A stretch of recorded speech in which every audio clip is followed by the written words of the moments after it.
Welcome to another episode of the Plant-Based Jan Adventure Series. It's easy to eat healthy at home. I'm here to show you can be done on the road too. Zion National Park. Come along.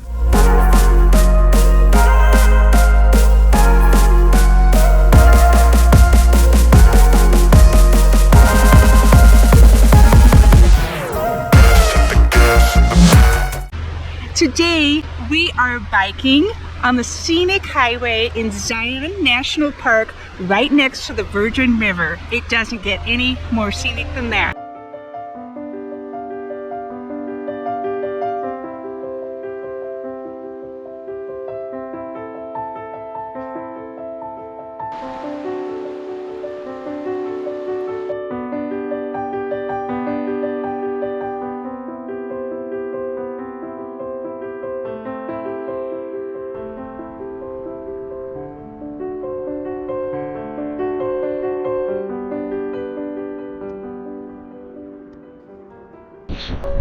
Oh, it's amazing. You gotta do this.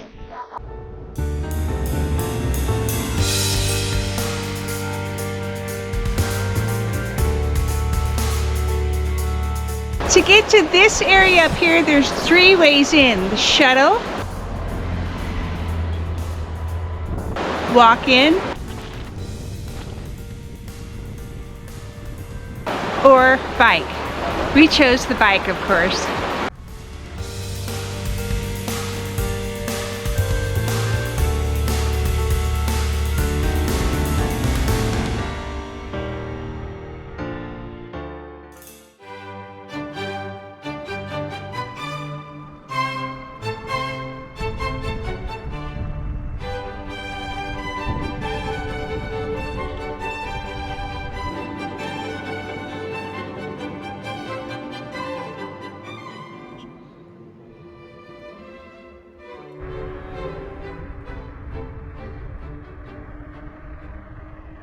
Zion. It's a name that has many references in religious culture. Its ancient Hebrew definition means sanctuary or refuge.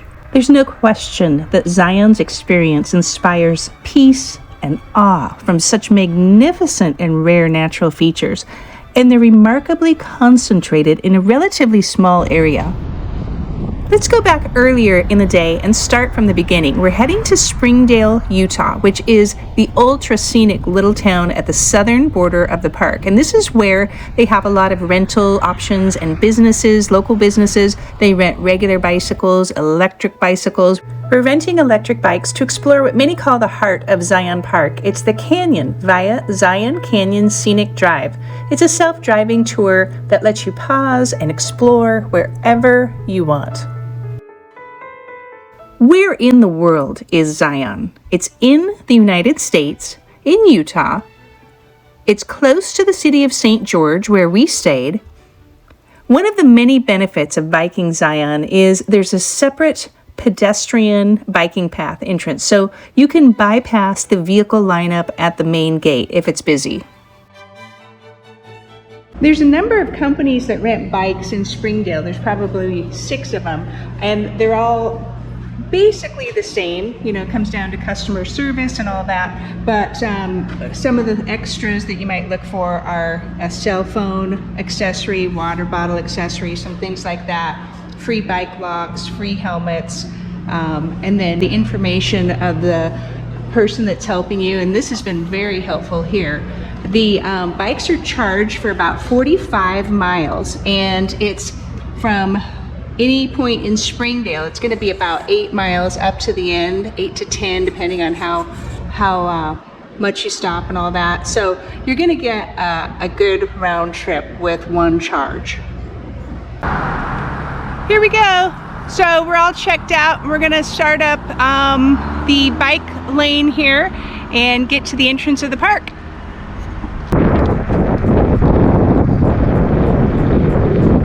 What's nice about this pedestrian bicycle trail that runs alongside the actual scenic road up there is that you bypass the vehicle entrance station, which already has a huge lineup, and it has this really small little entrance where all the pedestrians and the bicycles are coming through. And right now there doesn't seem to be that many people on this trail.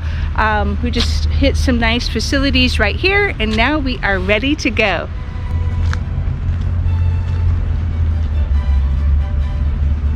Wilderness permits over there, some restrooms.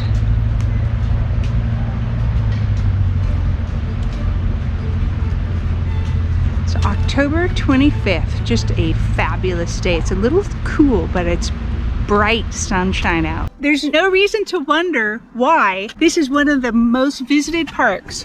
This gives you an idea of the international appeal of this park in trash, all these languages. Here's the trail we're driving through or biking through a few campgrounds.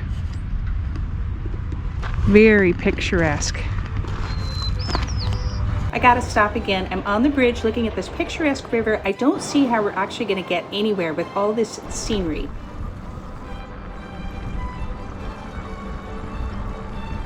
Here we go. This is mile number 1.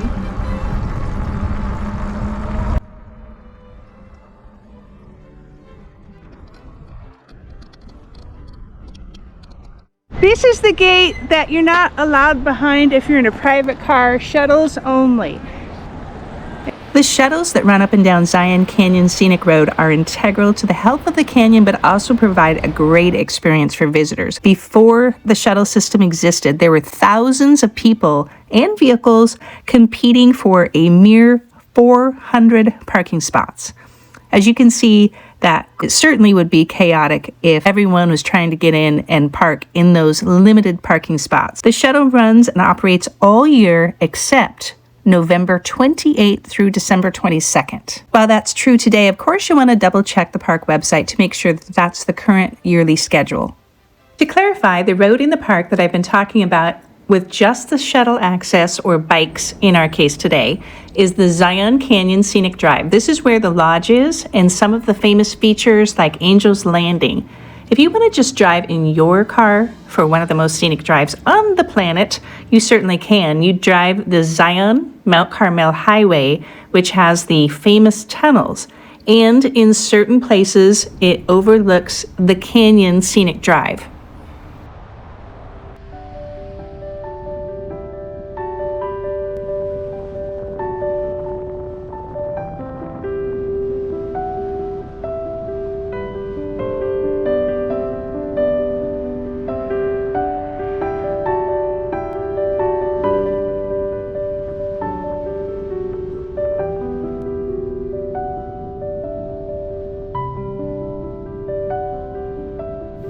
In the 1800s, Mormon pioneers settled here and named it, but then John Wesley Powell, a very famous figure in this part of the country, think Lake Powell, he named it when he visited on the first government-sanctioned scientific exploration.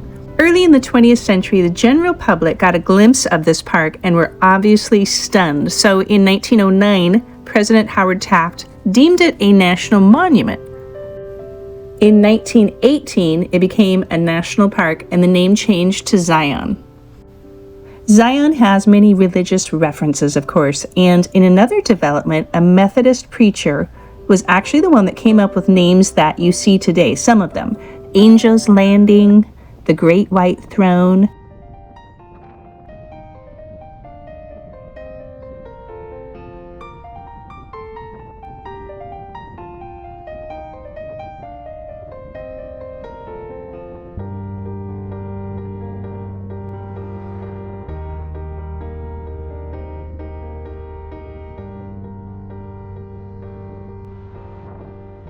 For another spectacular vehicle drive in Zion, head outside the park, go northwest to the northwest corner. It's Kolob Canyon's entrance, and it's about an hour from the south part of the park. It's more of the wilderness area, and it's a 5-mile drive of incredible scenic vistas right from your car. You'll see 2,000-foot cliff walls. You'll get a chance to get out and do a little hiking if you want to do that, but you can see everything from the drive. Nice drive, right? Let's head back to the heart of Zion. Our bikes are waiting. I'm going to jump on, and I want to continue the tour and show you some of these stops.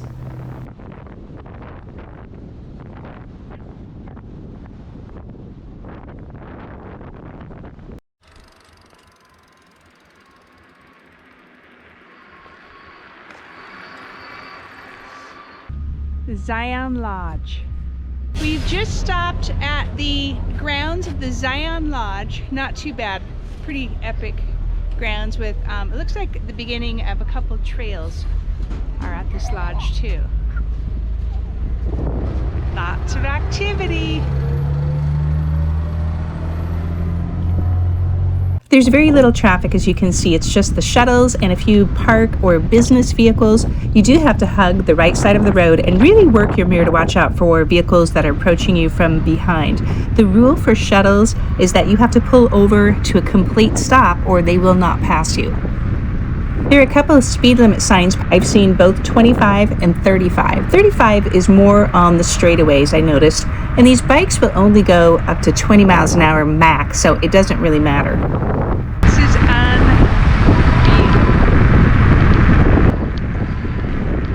that was a bug. I didn't know they had bugs in Zion National Park. I guess they do. That's fine.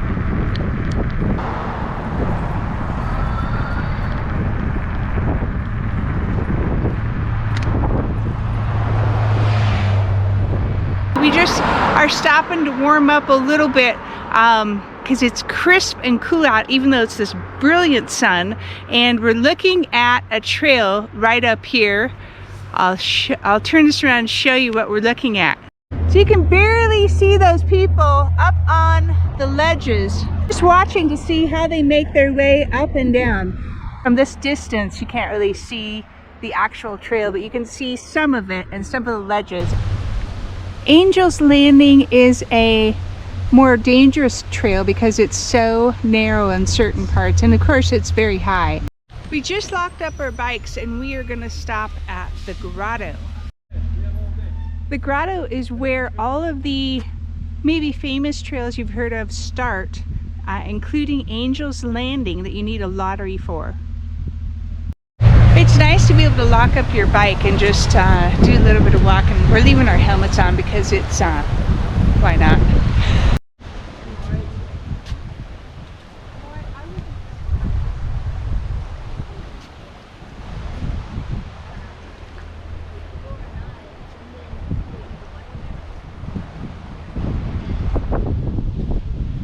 Here's one of the shuttle stops. I'm going to show you a quick little map of what the numbers mean. A little diagram.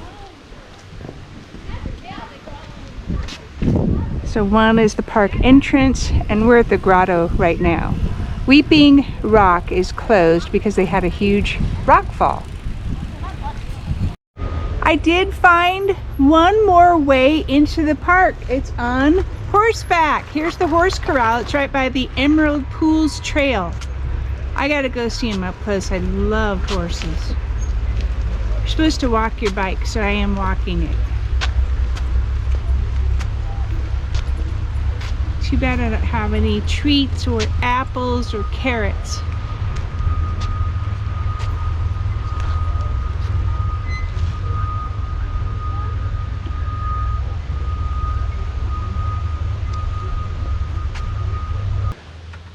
This is a great stop, the Grotto. They have real bathrooms here.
This is the end of the line on the river walk path, because at this point you're either going to get wet or you have waders. You definitely have some equipment to keep going up the canyon.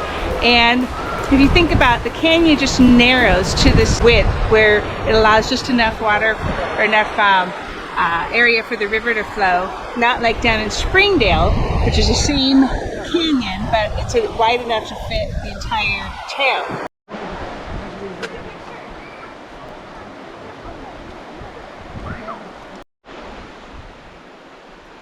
I noticed that a lot of these walls are wet and they're growing vegetation. They're seeping.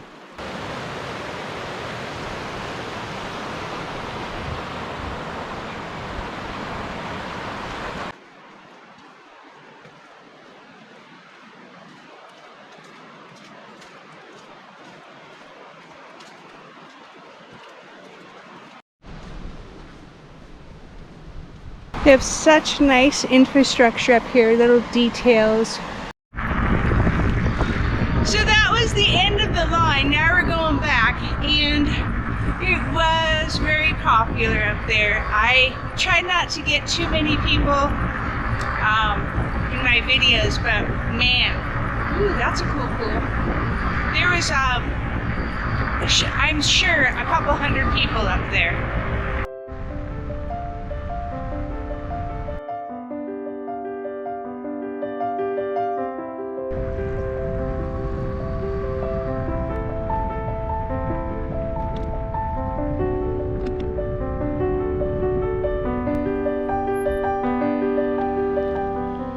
And now a quick word from our sponsor, Plant-Based Jam. That's me. I saw a sign in a beautiful place. It said, "Give plants a chance." My message is, please do check into whole food plant-based eating. Food is such a part of the adventure of life. Food is so important.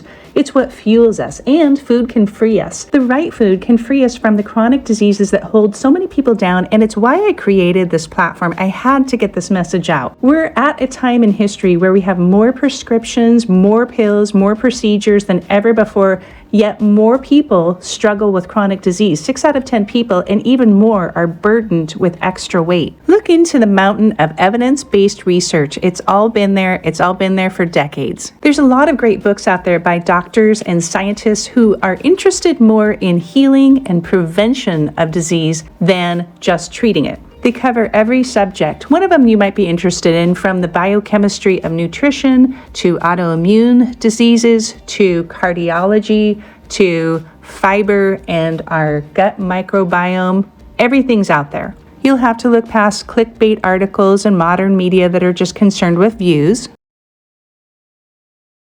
And if you're wondering what to eat, well, that's my favorite subject. If you like what I'm doing, I would love it if you subscribed. Thanks so much for coming along on this greatest adventure we call life.